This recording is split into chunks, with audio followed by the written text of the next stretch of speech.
तर आज आपण बनवणार आहोत अगदी सोप्या पद्धतीने सिंपल पद्धतीची पत्ताकोबी म्हणजेच कॅबेजची भाजी। डाळ टाकून बनवली जाते ही भाजी, घरोघरी बनली जाते। खूप सोपी पद्धत आहे बनवायची। लागणारे साहित्यसुद्धा कमी आहे आणि टिफिनसाठी दुपारच्या जेवणासाठी ना खूप मस्त भाजी, सिंपल भाजी। जर भाजीला काही सुचलं नाही किंवा असं कंटाळा आला मसाला वगैरे वाटण वगैरे करायचं, तर अशा वेळेस ना सोप्या पद्धतीची ही पत्ताकोबीची सिंपल भाजी तुम्ही नक्की करून बघा आणि इतकी मस्त लागते ना ही डाळ कोबीची भाजी। भाकरीसोबत चपातीसोबत खूप भारी वाटते आणि सगळ्यात महत्त्वाचं ना ही टिफिनसाठी ऑफिसच्या डब्यासाठी खूप मस्त भाजी आहे। तर चला बघून घेऊया आपण याला लागणारं साहित्य, बनवायची एक छोटीशी रेसिपी। व्हिडिओ आवडला तर लाईक करा, चॅनलला सबस्क्राईबर करा। तर इकडे मी ना एक गोबीचा गड्डा घेऊन आले होते छोटासा।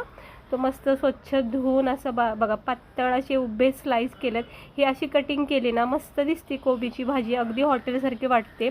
म्हणजे चौकन बारीक आकार पण असतो बघा, पण ही अशी पातळ उभे काप केले ना भाजी ती दिसायला सुंदर वाटते, बाकी काही नाही। तर इकडे मी कोबी कट करून घेतलाय आणि एक वाटी ना चण्याची डाळ इकडे मी 2-3 तास भिजत ठेवली होती, स्वच्छ धुवून त्यातलं पाणी काढून घेतलंय। आता चणा डाळ आणि कोबीचं कॉम्बिनेशन आपल्या सगळ्यालाच माहिती आहे, एकदम बेस्ट वाटतं। चणा डाळ कोबी याच्याऐवजी तुम्ही मुगाची डाळसुद्धा वापरू शकता।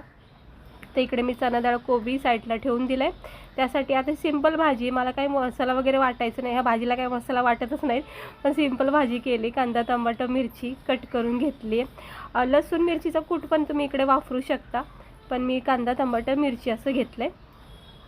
त्यानंतर आता आपण कढाईमध्ये तेल जरा तापलं आहे, कढईमध्ये मी तेल तापत ठेवलं होतं स्लो गॅसवर। आता याच्यामध्ये 1 चमचा मी राई टाकली आणि हे कांदा टमाटर आणि मिरची हे जर आपण परतून घेऊया, थोडंसं परतून घ्यायचं। टिफिनसाठी आणि दुपारच्या जेवणासाठी खूप मस्त भाजी आहे, चपातीसोबत भाकरीसोबत खूप छान लागते। याच्यामध्ये ना बटाटासुद्धा टाकलं जातं, एक बटाटासुद्धा तुम्ही टाकू शकता असे उभे पातळ काप करून। कोबी बटाटासुद्धा तो बनला जातो।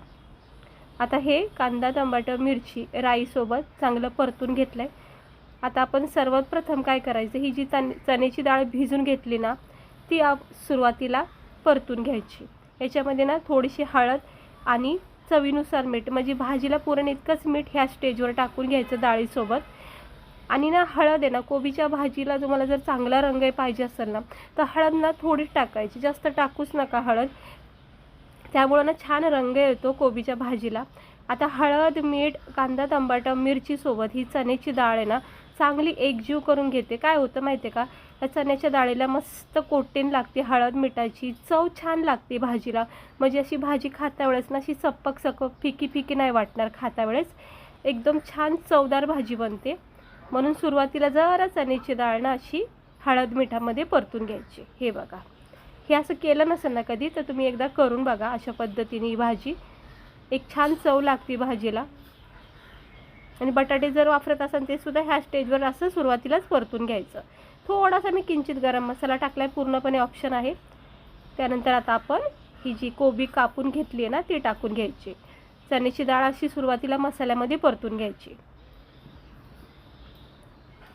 आता हे सगळं एकजीव करून घ्यायची, पत्ता कोबी डाळीसोबत पूर्ण एकजीव करून घ्यायची। आता सुरुवातीला डाळ टाकल्यामुळं काय झालं, डाळीला छानपैकी हळद मिठाची कोटिंग लागली, म्हणजे त्याची चव एक बॅलन्समध्ये राहणार।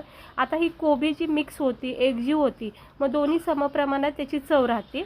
हे बघा, अजिबात पाणी वगैरे काही टाकायचं नाही, लागलं तर भाजी जर चिटकलीच कदाचित तरच थेंबर पाणी टाका, नाही तर ही भाजी ना पूर्णपणे वाफेवर शिजली जाते। हे बघा किती छान दिसते बघा, अशा पद्धतीने कोबी कापली ना मस्त वाटते भाजी दिसायला, अगदी हॉटेलसारखी वाटते। हा हे सिंपलच भाजी, काही विशेष नाही या भाजीमध्ये, पण खायला चवदार असतील, बनवायला सुद्धा सोपी आहे। तर हे बघा मी सगळी डाळ कांदा टमाटर मिरची कोबीसोबत चांगलं एकजीव केलं आणि लागलं तर थोडंसं पाणी वरून शिपडा आणि झाकण ठेवा आणि एकदम स्लो गॅस ठेवून याला 1-2 मिनटं द्यायचं बस। हे अशा वाफा सुटत राहतात, कारण कोबीला पाणी सुटलेलं असतं। हे बघा असं आतल्यात त्याला पाणी सुटत राहतं थोडं थोडं। मी थोडंसं शिपडले पाणी हाताने, म्हणलं चिटकायला नको भाजी, आणि असं अधूनमधून फक्त चेक करत राहायचं, मिक्स करत राहायचं। काय होतं, म्हणजे चारी बाजूनी व्यवस्थित भाजी शेकली जाते, शिजली जाते। झाकण ठेवलंय, हे बघा जशा जशा वाफा ह्या तयार होतात ना तसं तशी आपली भाजी छानपैकी शिजत जाते आणि डाळसुद्धा शिजते. 2-4 तास चांगली चण्याची डाळ भिजून घेतली ना मग मस्त शिजायला वेळ कमी लागतो. आता बघा ही भाजी झाली आपली परफेक्ट तयार. 1-2-2.5 मिनिटात स्लो गॅसवर चांगली भाजी शिजली आहे. आणि काही गाळ करायची नाही कोबी, नाही तर एकदम पिचपिच होऊन जाती. कोबीचा जरा क्रंचीपणा याच्यामध्ये ठेवायचा म्हणजे खाता वेळेस छान वाटते. आणि ही परफेक्ट आपली बघा डाळ कोबीची भाजी किती छान तयार झाली आहे. आता ह्याच्यावर झाकण ठेवते आणि जरा थंड करून घेते. आता मी ही भाजी बघा थंड करून घेतली आणि तुम्ही पाहू शकता आपली भाजी किती सिंपल बनवली. तुम्ही बघितलेलंच आहे, कुठलंच असं काही विशेष मसाले याच्यामध्ये टाकले नाहीत.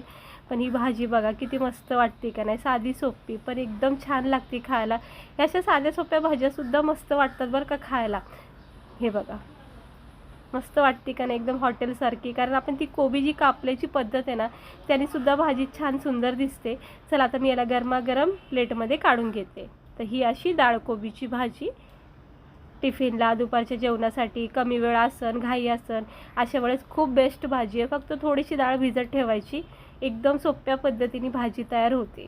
हवं तर तुम्ही याच्यामध्ये ना बटाटा टाकू शकता, शेंगातले हिरवे वाटाणे असतात बघा ते सुद्धा टाकू शकतात. वेगवेगळ्या प्रकारे याला सजू शकता.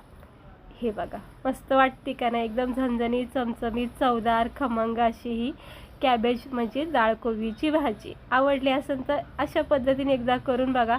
सकाळच्या घाईमध्ये उशीर झाला आणि कोबी असेल तर ही भाजी तरी नक्की करा. खूप बेस्ट आहे. गरमागरम भाकरीसोबत, पोळ्यासोबत आणि डाळ भात वगैरे असेल तर तुम्ही सुक्की भाजी म्हणून साईड डिशही करू शकता. खूप छान लागते. तर चला आजचा बेत हा पत्ताकोबीचा आहे. तुम्हाला कशी वाटली, आवडली असेल तर लाईक करा, चॅनेलला सबस्क्राईब करा.